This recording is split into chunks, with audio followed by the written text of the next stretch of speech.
પાણી કોઈ છે તે હાલે એવું નથી. અને જુઓ તો આ બાવરિયા ઊભા એટલા, બરાબર. અને કામ કંઈ કરતા, સફાઈ કામ કરવા આવ્યા હતા પણ કંઈ કામ કર્યું નથી. પૈસા ખાવા સિવાય બીજી કોઈ વાત જ નથી. એક વસ્તુ તમે સાંભળી લો કે આ બ્રાહ્મણીની કિનાર સાફ કરવી હોય ને તો બે કોઈના કાંઠાના બાવર બધા કાઢવા હોય અને બધું કરવું હોય ને તો એ 5 લાખ રૂપિયા ન થાય. એમાં 10 લાખ રૂપિયાની ગ્રાન્ટ આવી છે. અને કામમાં કદાચ મારી ગણતરી પ્રમાણે 50,000 રૂપિયા એવડાઈને જીસીપી વાળાને આપ્યા છે. લોન એથી વધારે નહીં આપ્યા હોય, કારણ કે મશીન હાલે. મારી વાડી 2 રોડ ઉપર જ છે, એટલે મારો તો આવરો જાવરો હોય. 3 દી જીસીપી નથી આવેલું, બરાબર. જીસીપી વાળો એક દીના 5,000 રૂપિયા લે છે, આટલી મને ખબર પડે છે. એટલે કામ તો એટલું 15,000 રૂપિયાનું કર્યું હોય, પણ આપણે 50,000નું મિનિમમ કદાચ થોડુંક આગળ કર્યું હોય છે બીજું તો, બરાબર. અને એકદમ હાઈવેને લગતું પાટિયા પાસે 2 બાજુ સફાઈ કામ કરી લીધું છે. એટલે કિનાર સાહેબો આવ્યા તો અહીંયા બતાવી દીધું કે સફાઈ થઈ ગઈ છે. પણ કિનારે જોવા જાય સાહેબ તો એમને ખબર પડે કે સફાઈ થઈ છે કે નથી થઈ. અને આ મારી પાછળ તમે જુઓ કે આ મેં કિનાલમાં ઊભા છીએ અને આ બાવર એ લગભગ મારી ગણતરી પર મારી ઉંમરનો તો આ બાવર છે જ. આ કાંઠા ઉપર ઊભો હોય. જો એવડે એને શિયાળામાં સફાઈ કરી હોય તો આ બાવર અહીંયા ન હોય. એટલી તો આપણને ખબર પડે ને સાહેબોને ખબર પડે.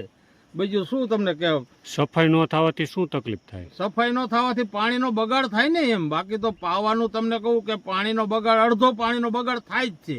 બાકી આ બ્રાહ્મણી ડેમમાંથી પાણી કોઈ ખૂટે એવી શક્યતા જ નથી.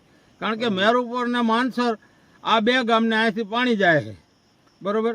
અને એ 2 ગામને ગમે એમ પાણી વાપરે ને તો આ ડેમ 2 વરાનો ખાલી થાય. એની બદલીમાં પાણી વેરફી અને બધું ખાલી કરી નાખે છે. એટલે પછી નોકરિયાતને કિનાલ ઉપર આવવું ન પડે, બરાબર. બાકી એવી નીતિ વાપરે છે અને ભ્રષ્ટાચાર જ કરવો છે. આ કિનાલ ઉપર ભ્રષ્ટાચાર સિવાય બીજી કોઈ વસ્તુ જ નથી, બરાબર. અને ફોર્મ તો ખેડૂત બિચારા કઢવે જ છે, કારણ કે અમારે પાણી જોઈએ એટલે અમે કઢવી જ ફોર્મ શું કરવા ન કઢવી?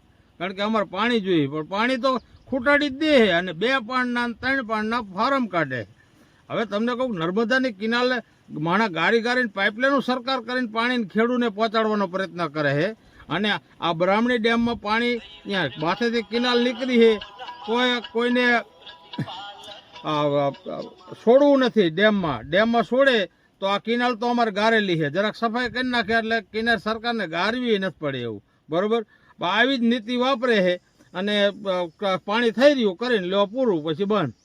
સમસ્યા છે ખરીફ પાક માટેનો 10 તારીખ નક્કી થઈ છે, તો પાણી છોડવા માટે યોગ્ય રીતે કેનાલની સાફ સફાઈ થાય અને સાફ સફાઈ કરે અને જલ્દી પાણી છોડે એવી તંત્રને અમારી અપીલ છે. તંત્ર દ્વારા કંઈક સાફ સફાઈ કરવામાં 10 લાખના ખર્ચે શું કહેશો?